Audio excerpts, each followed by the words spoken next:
আসসালামু আলাইকুম। আমি রাজিয়া ডেইলি ব্লগ চ্যানেল থেকে প্রতিদিনের মতো আবারও একটা ভিডিও নিয়ে আমার বন্ধুদের মাঝে হাজির হয়ে গেলাম। দেশ এবং দেশের বাইরে যে যেখান থেকে আমার এই ভিডিওটা দেখছো অবশ্যই লাইক দিয়ে পুরো ভিডিও দেখবে, আর ভালো লাগলে অবশ্যই একটা কমেন্ট করবে, আর যারা নতুন অবশ্যই সাবস্ক্রাইব করে আমার পাশেই থেকে যাবেন। ভিডিও করতে ভালো লাগে না, কিন্তু কি বলবো, আমার কিছু কিছু দর্শক আছে অনেক সুন্দর সুন্দর কমেন্ট করে, তাদের জন্যেই ভিডিও আবারও বানালাম। আমি কিন্তু পরশুদিন কালকে ভিডিও দেই নেই, রমজানের দিন রোজা থেকে ভিডিও এডিটিং করা, ভিডিও করা ভালো লাগে না। আর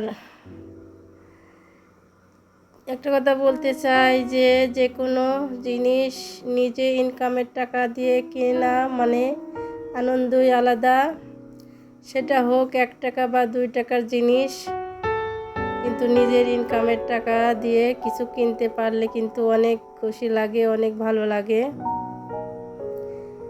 আর এই যে কিছু টাকা তিল তিল করে জমাইছি, তিল তিল করে জমান আমি যে আমার ছোটোখাটো একটা বিজনেস আছে, ওখান থেকে কিছু টাকা লাভের অংশ আমি জমিয়ে রাখি।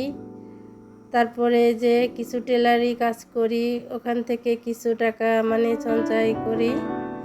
এইভাবে কি আর কিছু টাকা জমাইছি। এখন কি কিনবো ভাবে কুল পাইতেছি না। কিছু ফার্নিচারও আমার দরকার। আবার একটু আমি, আপনারা তো জানেন আমার সব গহনা তো আমি বিক্রি করে দিয়েছি।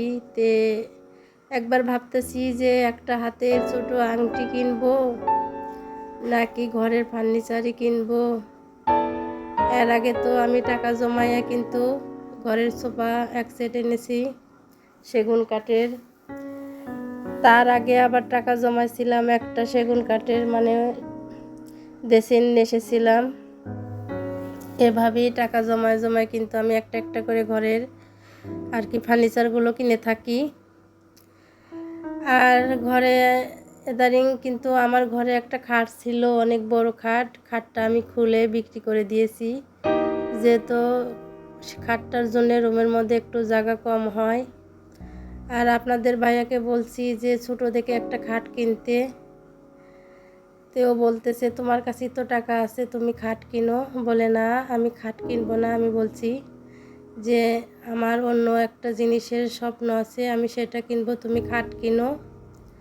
তে বলতেছে কি কিনবা। আমি বলতেছি আমার অনেক দিনের শখ, আমি ঘরের একটা কর্নার শোকেস কিনবো। আমার টাকা দিয়ে আমি কর্নার শোকেস কিনবো, তোমার টাকা দিয়ে তুমি একটা খাট কিনো। খাটে যেহেতু তুমিও থাকবা, আমি তো আর একা থাকবো না। তে বলতেছে ঠিক আছে। এখন ভাবতেছি যে কর্নার শোকেস কিনবো না আমার হাতের একটা আংটি, আমার আংটি, চেন, কানের দুল সবগুলো তো বেচে দিছি।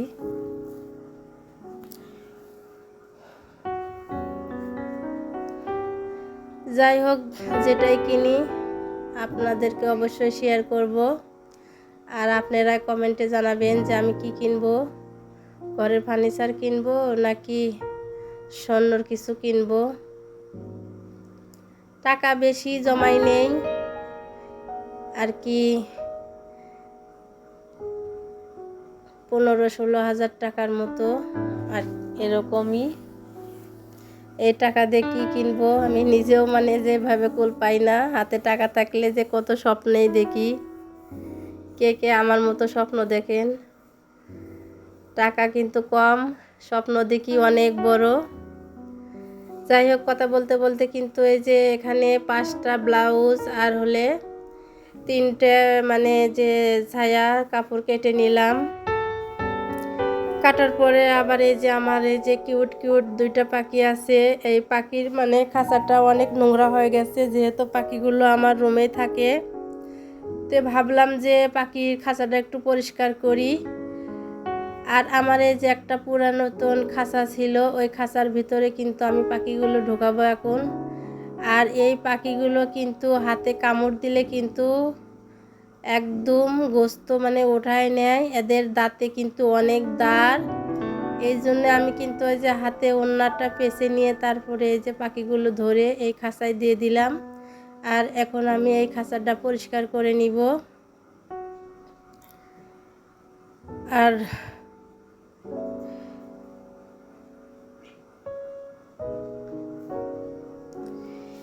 কি বলবো, ভিডিও ভয়েস দিতে গেলে কথা ভুলে যাইগা।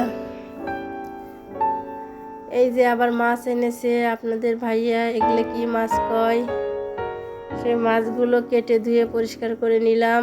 আজকে রান্নার ভিডিও দিব না। আর এখানে কিছু বড়ি, মানে অনেকগুলো তো বড়ি এনেছিল আর কি, বড়ই আপনারা তো অন্য ভিডিওতে দেখতেই পারছিলেন যে আমার হাজবেন্ড কিন্তু অনেকগুলো বড়ই এনেছিল। আর খেতে খেতে কিন্তু অনেক বড়ই মানে বেঁচে গেছে, কেউ খায় না। তে ভাবলাম যে যেহেতু এগুলো আপেল বড়ি, আর আপেলের যেহেতু জুস করা যায়, তে বড়ের জুস করলে সমস্যা কি। তে আপনাদের ভাইয়া বলতেছে যে একটু ঝাল মিষ্টি দিয়েই জুস করবা। তে আমি এই যে বাটিতে একটু বরফ পানি খেয়ে দিছিলাম, যে বরফ পানি দিয়ে একটু জুসটা করব।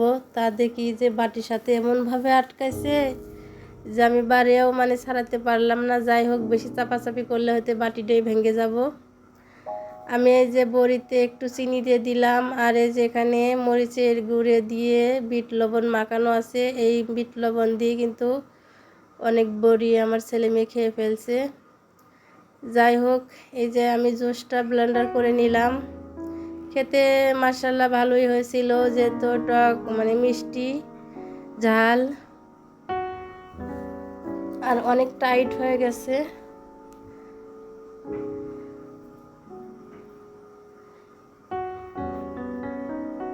আপনারাও ট্রাই করতে পারেন আমার মতো। এই যে বড়ইয়ের জুস খেতে কিন্তু মাশাআল্লাহ অনেক মজা হয়েছিল। আজকে বেশি মানে ইফতারের কিছু আয়োজন করি নেই, কালকের মানে সিমাই রান্দা আছে ফ্রিজে। আর এই যে বড়ইয়ের জুস বেনে নিলাম। আর বড়ই অনেকগুলো কেটে আমি এই যে লবণ মরিচ দিয়ে মেখে নিলাম। আর ফ্রিজে তরমুজ আছে, তরমুজটা কেটে নিব, এই হয়ে যাবে। আজকে আমার হাজবেন্ড আর আমার ছেলে ইফতারির মানে মসজিদে দাওয়াত আছে, তারা বাসায় ইফতার করবে না। এই জন্যেই মানে আমি আর কোনো ইফতারের গুরুত্ব দিলাম না, যে ফ্রিজে যা আছে তাই আমাদের হয়ে যাবে।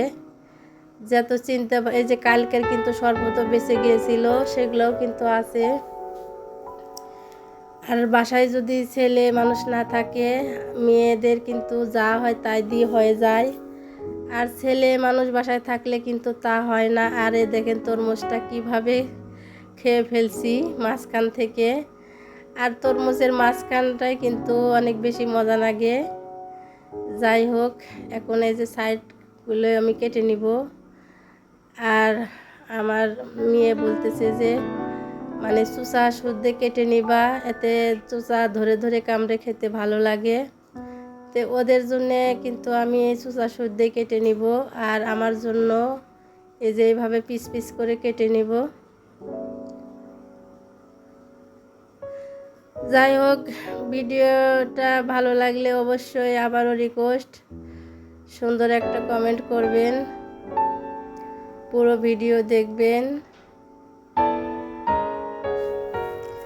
ভিডিও করতে মন চায় না, তারপরেও আমার বন্ধুদের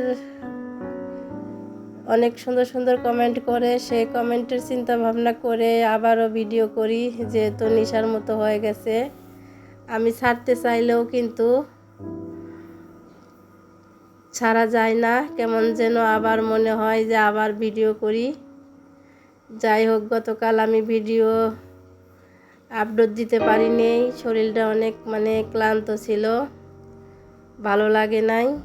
এই যে আমি এই যে খাঁচাটা পরিষ্কার করে আবার এই খাঁচাতে ঢুকে পাখির জন্য আবার এই যে খাবার দিয়েছি তুলসীর পাতা।